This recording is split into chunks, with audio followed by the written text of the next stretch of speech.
चलिए यहाँ पर अपन सॉल्व करने वाले differentiate root sine X. Root sine X actually किस फॉर्म में है बोल तो रूट एक्स के फॉर्म में है, जिसके लिए फॉर्मूला है आपको 1/2 रूट एक्स। ठीक है, यानी आपको x को साइन एक्स सपोज करना है, फिर साइन एक्स को अलग से करना है जिसका डिफ्रेंशिएशन होगा कॉस एक्स। तो अगर आप डिफ्रेंशिएट कर रहे हैं रूट साइन एक्स को, तो root sine X is in the form of root X, जिसको आपको लिखनी है 1/2 रूट साइन एक्स और d/dx ऑफ साइन एक्स, क्योंकि x के प्लेस में साइन एक्स आया, तो 1/2 रूट साइन एक्स और साइन एक्स के लिए फॉर्मूला होगा cos x. That's it. Next आपके पास सेकेंड क्वेश्चन है, differentiate e power sine x by cos x. इससे पहले जो आपको डिफ्रेंशिएशन के अलग से वीडियो बना के भेजी, उसमें ऑलरेडी ये प्रॉब्लम करा चुकी हूँ मैं। आपको u/v का फॉर्मूला लेना है बेटा। ठीक है, तो u/v का फॉर्मूला आपको है by we square v d/dx of u minus u d/dx of v। और आपके क्वेश्चन में u क्या है बोले तो e पावर साइन एक्स है, और v कितना है बोले तो cos x। तो ये u और v आप अपने फॉर्मूले में सब्सटीट्यूट करेंगे, तो बाई वी स्क्वायर यानी आपको आ जाएगा cos स्क्वायर एक्स, v यानी cos x d/dx of u यानी e power sine x minus u again e power sine x d/dx of v यानी cos x। ठीक है, अब इसके बाद आपको देखेंगे फर्स्ट टर्म में d/dx of e power sine x है, तो it is in the form of d/dx of e power x, formula e power x ही होता है। उसके अंदर फिर साइन एक्स भी है, d/dx ऑफ साइन एक्स। कभी अपना फॉर्मूलेस लिख लिया करना, इससे आपको इम्प्रेशन भी अच्छा आता और समझने भी आ जाता कि आपको फॉर्मूला क्या लगाना है। cos x का फॉर्मूला है माइनस साइन एक्स। चलिए, तो ये चीज़ें डाल देंगे, तो आपके पास होगा cos x e power sine x, मतलब e पावर x के फॉर्म में, जिसको अपन e पावर साइन एक्स ही लिखेंगे क्योंकि e पावर x का फॉर्मूला e पावर x ही है। फिर साइन x का हो जाएगा cos x इन डेरिवेटिव, फिर minus e power sine x, उसके बाद cos x है जिसका फॉर्मूला होगा minus sine x divided by cos square x. उसके बाद एक स्टेप और छोटा लिख लेंगे, यानी e power sine x cos into cos यानी cos square x plus e power sine x into sine x. Plus इसलिए क्योंकि ये माइनस और ये माइनस मिलके प्लस हो जा रहे, डिवाइडेड बाय आपके पास है cos square x. That's it. Third question यहाँ पर है आपके पास, find slope of straight line.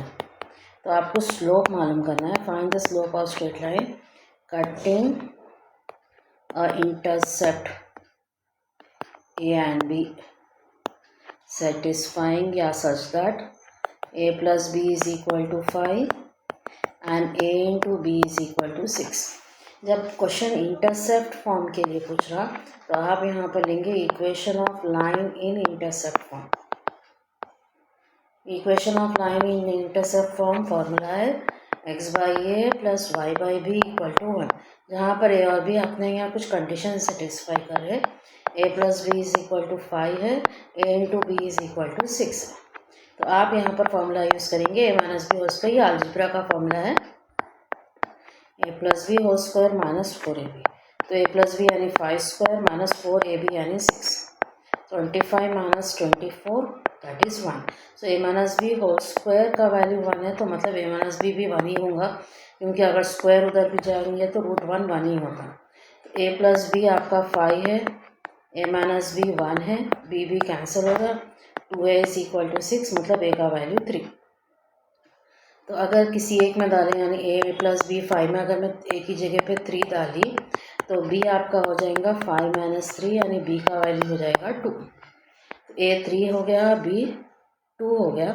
अब यहाँ से अपन पहले इक्वेशन बनाएंगे। इक्वेशन मेरी थी x/a plus y/b equal to 1, तो x/3 plus y/2 equal to 1, जिसमें अपन 2 और 3 को एल से मिले लेंगे, 6 हो जाता, क्रॉस मल्टीप्लाई करेंगे, 2x plus 3y equal to 1, 6 उधर भी जाए तो ये 2x plus 3y is equal to 6 आता। जबकि क्वेश्चन में अपने को स्लोप पूछा, अगर इक्वेशन पूछता तो यहाँ पर आपका आंसर हो गया। अगर स्लोप पूछ रहा तो आप क्या करेंगे, इक्वेशन को इस फॉर्म में लेकर आप a और b मालूम करेंगे। आप देख सकते हैं a का वैल्यू 2 है और b का वैल्यू 3 है, तो अगर क्योंकि उन्हें स्लोप स्लोप पूछ रहा, स्लोप का फॉर्मूला है -a/b। तो -a आपका 2 है, b 3 है, क्योंकि वो इक्वेशन के फॉर्म में आने के बाद फिर से a और b, ऐसा नहीं कि a और b यहाँ 3 और 2 है, वो a और b इक्वेशन बनाने के लिए था और ये और b इक्वेशन में से स्लोप निकालने के लिए है। ठीक है, तो दोनों चीज़ें अलग अलग हैं। आपका 4th क्वेश्चन है, find the Laplace transform. Find the Laplace transform of 3 power t plus 6 e power 2t। यहाँ पर 3 power t को अपन चेंज कर देंगे बेटे। 3 power t को एक्चुअली लिख सकते हैं अपन e power 3 log t। ठीक है, e power t log 3, sorry 3 log t ने t log 3। तो ये कैसा हो जाता हो, तो अब देखो अपन लॉग के फॉर्मूले में पढ़े m log n, इसको आप log n पावर m कह के पावर में आ जाएगा। यहाँ पर भी वैसे ही e log 3 t अगर पावर में आ गया, e और log एक दूसरे से कैंसिल हो जाते हैं, आपको 3 पावर t आ जाता जो है। तो फिलहाल 3 पावर t को इस तरीके से आप लिख सकते हैं। तो ऐसे लिखने के बाद आपको यहाँ पर कौन सा फॉर्मूला लगता है चेक करना है, यानी अपने लैप्लास ट्रांसफॉर्म में जाएंगे, आप जाके चेक करेंगे कि आपको वहाँ पर कौन सा फॉर्मूला लगता है लैप्लास का, और वो फॉर्मूला सब्सटीट्यूट करेंगे, then you will get the answer. तो यहाँ पर आपका फॉर्मूला क्या लगेगा, देखिए अगर मैं इसको t log 3 लिख रही हूँ, ठीक है, तो t पावर t अब मेरा 3 log 3 हो गया। तो एक्चुअली मेरे को लाना था Laplace transform of 3 power t 6 e power 2t है मेरा क्वेश्चन। तो Laplace transform of 3 power t को लिखा अपन e power t log 3 plus 6 e power 2t, ऐसा कुछ क्वेश्चन हो जा रहा अपना। तो यहाँ पर आप लैप्लास में देखेंगे तो मेरा फॉर्मूला है e पावर at के लिए फॉर्मूला होगा 1/s माइनस a। at मतलब t के साथ वाला वैल्यू। पहला टर्म में अगर आप देखेंगे t के साथ log 3 आ रहा, तो पहले वाले का आंसर हो जाता 1/s माइनस log 3 प्लस 6 ऐसे ही रखेंगे सेकेंड वाले टर्म में, और t के साथ 2 आ रहा तो आपका आंसर हो जाएगा 1/s माइनस 2। दैट्स इट, एक ही फॉर्मूला लग रहा। ठीक है, एक e पावर at का फर्स्ट वाले में a का वैल्यू log 3 है, सेकेंड वाले में a का वैल्यू 2 है, तो दोनों को एक ही फॉर्मूला सब्सटीट्यूट कर दिया। 5th क्वेश्चन ये है, find the derivative of x power 3/2 plus sign x plus log x। तो आपके 3 टर्म्स हैं यहाँ पर, अगर आप इसका डिफ्रेंशिएट करेंगे d/dx of x power 3/2 plus sign x plus log x, तो इन तीनों को 3 अलग अलग फॉर्मूले लगेंगे डिफ्रेंशिएशन के आपके फॉर्मूले से। पहले वाले को लगेगा x पावर n, फॉर्मूला है n into x power n minus 1। दूसरा वाला साइन x है, और साइन x का फॉर्मूला अभी ऑलरेडी अपन ऊपर लिख चुके थे, उसका फॉर्मूला है cos x। तीसरा log x है, log x का फॉर्मूला 1/x, यानी हर किसी का एक फॉर्मूला है, इसके लिए आपको फॉर्मूले आना ज़रूरी है। पहले वाले में n की प्लस में 3/2 है, तो फॉर्मूले में डालेंगे 3/2 x पावर 3/2 माइनस 1 यानी n माइनस 1। दूसरा वाला साइन x है जिसका आंसर cos x है, log x का 1/x है, दैट्स इट। तो 3/2 x पावर 3/2 में से 1 निकाले 1/2 हो जाता है, ये आप कैलकुलेटर में कैलकुलेट कर सकते हैं। ठीक है, 6th आपका क्वेश्चन है, फाइंड दी स्लोप। यहाँ पर भी स्लोप पूछा, लेकिन यहाँ पर कुछ और कंडीशन, ये बहुत इंपॉर्टेंट है, बहुत बार पूछा बेटा आपके प्रीवियस ईयर क्वेश्चन पेपर में। फाइंड दी स्लोप, पहला कंडीशन है पैरेलल टू, दूसरा कंडीशन है पर, यानी आपको क्वेश्चन 2 तरीके से करना है, पैरेलल एंड परपेंडिकुलर दोनों के लिए करना है। To the line passing through 6,3 and -4,5। तो ये 2 पॉइंट है किसी लाइन के, तो पहले अपन ये 2 पॉइंट्स ले लेंगे, ए लेंगे 6,3, बी लेंगे -4,5, ए ले लेंगे x1 y1, बी ले लेंगे x2 y2। पहले इसका स्लोप ला लेंगे, स्लोप का फॉर्मूला इधर है y2 minus y1 by x2 minus x1, ये स्लोप का फॉर्मूला है जब आपके पास 2 गिवन पॉइंट रहेंगे। तो यहाँ पर अपना y2 कितना है बोले तो 5 माइनस y1 3 है, x2 -4 है, x1 6 है, तो 2/-10 हो जाएगा, ये हो जाएगा -1/4। ठीक है, अब इसको m1 ले लेंगे। अब प्रॉब्लम 2 हिस्सों में पड़ जाता है बेटे, पहला है कि if the line is parallel to given line, ठीक है। दूसरा है if the line is perpendicular to given line, क्योंकि यहाँ पर दोनों भी पूछा अपने को, parallel to the given line and perpendicular to the given line. पैरेलल का फॉर्मूला है m1 equal to m2, m1 is equal to m2, sorry first वाला का फॉर्मूला है m1 is equal to m2। Perpendicular का फॉर्मूला है m1 m2 equal to -1। तो m1 तो ऑलरेडी ला चुके अपन पर, -1/5 इक्वल टू m2, मतलब पैरेलल वाले का आंसर भी -1/5 है। लेकिन जब आप परपेंडिकुलर वाले का आंसर लाएंगे -1/5 m2 equal to minus cut जाता, तो m2 इज इक्वल टू ये 5 उधर जाता, 5 1 5, तो यहाँ पर आपका आंसर हो गया 5। तो आपको पैरेलल और परपेंडिकुलर दोनों के लिए आंसर लाना था यहाँ पर, तो दोनों के लिए ला लिए। नेक्स्ट क्वेश्चन है find dy by dx if x is equal to log t plus sin t, y is equal to e power t plus cos t। So dx by dt करेंगे, यानी यहाँ पर क्या है, तो x और y अलग अलग है बेटे। तो पहले तो गिवन x लिख लेंगे एक बार, उसके बाद डिफ्रेंशिएट करेंगे अपन।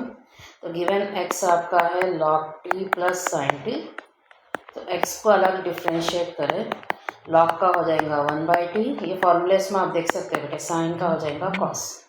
Similarly y is equal to E power T plus cos T है, तो y का डिफ्रेंशिएशन अलग से करेंगे, ई पावर टी का ई पावर टी होगा और कॉस का होगा माइनस साइन। दैट्स इट, फॉर्मूले लग गए। y को x से डिफ्रेंशिएट करना था, y को x से डिफ्रेंशिएट करने के लिए y को t से अलग करें, x को t से अलग करें। y को जो t से करे उसका आंसर था e power T minus sine T, और x को t से जो करे उसका आंसर है 1/t प्लस कॉस टी, ठीक है। नेक्स्ट 8th क्वेश्चन है, फिर से आपको डिफ्रेंशिएशन ही करना है। Find the derivative of cos x by X square minus e power x by 5x plus 4, क्योंकि दोनों में u बाई वी का फॉर्मूला लगना है बेटे, क्योंकि फर्स्ट वाला टर्म भी u बाई वी के फॉर्म में है, सेकेंड वाला भी u बाई वी के फॉर्म में है, और वो फार्मूला थोड़ा बड़ा है। तो इसमें क्या करना, दोनों प्रॉब्लम्स को सेपरेटली डिफ्रेंशिएट करके मिला देना। ये ऑलरेडी मैं प्रॉब्लम करा चुकी, तो खैर इसको मैं और एक बार करा दे रही हूँ। cos x by X square, वो तो by X square, V square वो तो एक्स स्क्वायर का स्क्वायर, v यानी X square D by D X cos X minus cos X D by D X x square, मैं U V के form में डाल दी। तो एक्स स्क्वायर कॉज एक्स का हो जाएगा minus sine x, minus cos x x square का हो जाएगा 2x by x power 4। Similarly second term करेंगे, सेकेंड टर्म आपका है e power x by pi x plus 4, इसको भी लगेगा यू बाई वी का फॉर्मूला, तो बाई वी स्क्वायर आएगा, फिर v d by D x of u यानी e power x minus e power x D by D x of v यानी 5x plus 4। एक बार फॉर्मूला बाजू लिख लो तो समझ में आ जाएगा कि u क्या है, v क्या है, बस डाल दो, u ऊपर वाला टर्म रहता, v नीचे वाला टर्म रहता। तो 5x प्लस 4, ई पावर एक्स का फॉर्मूला ई पावर एक्स है minus e power x, 5x plus 4 में x 1 हो जाता है बेटे, क्योंकि x का फॉर्मूला 1 है, 5 1 5 और खाली 4 का फॉर्मूला 0 हो जाता by 5x plus 4 whole square. आखिरी में आपको आंसर कैसे लिखना है, वो तो ये वाला जो आंसर है फर्स्ट वाले का, क्योंकि फर्स्ट वाले के बाद आपको यहाँ माइनस साइन है बीच में, तो फर्स्ट वाले का आंसर सेकेंड वाले का आंसर दोनों लिख दे के बीच में माइनस साइन डाल दीजिए। मैं अभी वो आंसर नहीं लिख रही हूँ यहाँ पर, आपको सिंपली आंसर्स दोनों के लिख के माइनस साइन डालना है। मैं नेक्स्ट क्वेश्चन के लिए जा रही हूँ। क्वेश्चन है आपको evaluate integration x power 4 minus 3x square plus 4x plus 6। तो यहाँ पर आपको इंटीग्रेशन का फॉर्मूला लगने वाला है x पावर n, फॉर्मूला है x power n plus 1 by n plus 1, ठीक है। तो x पावर n बोलते फर्स्ट वाले में n का वैल्यू 4 है, तो x power 4 plus 1 by 4 plus 1। Second वाले में n का वैल्यू 2 है, क्योंकि पावर में 2 है, तो 2 प्लस 1 बाई 2 प्लस 1। थर्ड वाले में पावर कुछ भी नहीं है, मतलब 1 है, तो 1 प्लस 1 बाई 1 प्लस 1। और फोर्थ वाले में खाली 6 है, कोई है ही नहीं, तो उसका इंटीग्रेशन x हो जाता है, और जब इंटीग्रेशन हो जा रहा तो आपको प्लस c लगाना है। तो x power 5 by 5 minus 3x power 3 by 3 plus 4x power 2 by 2 plus 6x plus c। It's very simple. या 4 4 3 3 2 2 आप कैंसिल कर सकते हैं, नहीं भी कर रहे तो नो प्रॉब्लम, आपका इंटीग्रेशन हो गया, मीन्स आपका आंसर हो गया वहाँ पर। चलिए ये वाले क्वेश्चन में आपको करना ये है कि रूट एक्स की जगह पर टी डालना है बेटा, और उसको डिफ्रेंशिएट करना है। डिफ्रेंशिएट करें, रूट एक्स का फॉर्मूला 1/2 रूट एक्स होता है, वो अपन फर्स्ट वाले क्वेश्चन में अप्लाई करे थे, जहाँ का 2 को अपन उस पर भिजा दिए तो 1/√x dx equal to 2 dt हो जाता। ये चीज़ें आपको वापस क्वेश्चन में डालना है। इंटीग्रेशन कॉस रूट एक्स को आप टी लिए, और ये जो dx और रूट एक्स है दोनों मिलकर आपको हो जा रहा 2 dt, जिसका 2 बाहर लेके dt आप अंदर ले लेंगे यहाँ से। तो 2 कॉस का इंटीग्रेशन होता है साइन टी, और t का वैल्यू है आपके पास root x plus simple integration. Next आपके पास 11th क्वेश्चन है, integration of cos 4 minus 5x dx। तो ये कॉस टी के फॉर्म में है, जिसका फॉर्मूला साइन टी था। कॉस 4 माइनस कॉस एक्स, इसका फॉर्मूला साइन 4 माइनस 5x। और यहाँ पे simply cos 4 minus 5x sine 4 minus 5x, लेकिन अगर कोई x का कोएफिशिएंट है तो उसको यहाँ डिवाइड कर देना। तो सिंपल इतना ही आंसर है आपका। चलिए नेक्स्ट लास्ट क्वेश्चन है जो मैं इंपॉर्टेंट क्वेश्चंस दी थी आप लोगों को। तो x is equal to a² है, y is equal to 2at है। क्योंकि यहाँ पर x और y सेपरेट है तो आपको x का डिफ्रेंसिएशन अलग करना है, y का अलग करना है। t² का 2t होता, t का 1 हो जाएगा। तो dy/dx करें तो dy/dt/dx/dt, तो dy/dt का आंसर 2a × 1 आया आपको, और dx/dt का आंसर a2t, जिसका आपका a2 कैंसिल करें तो आपका आंसर 1/2। तो ये आपके इम्पॉर्टेंट क्वेश्चन है रिलेटेड टू योर मिड 2।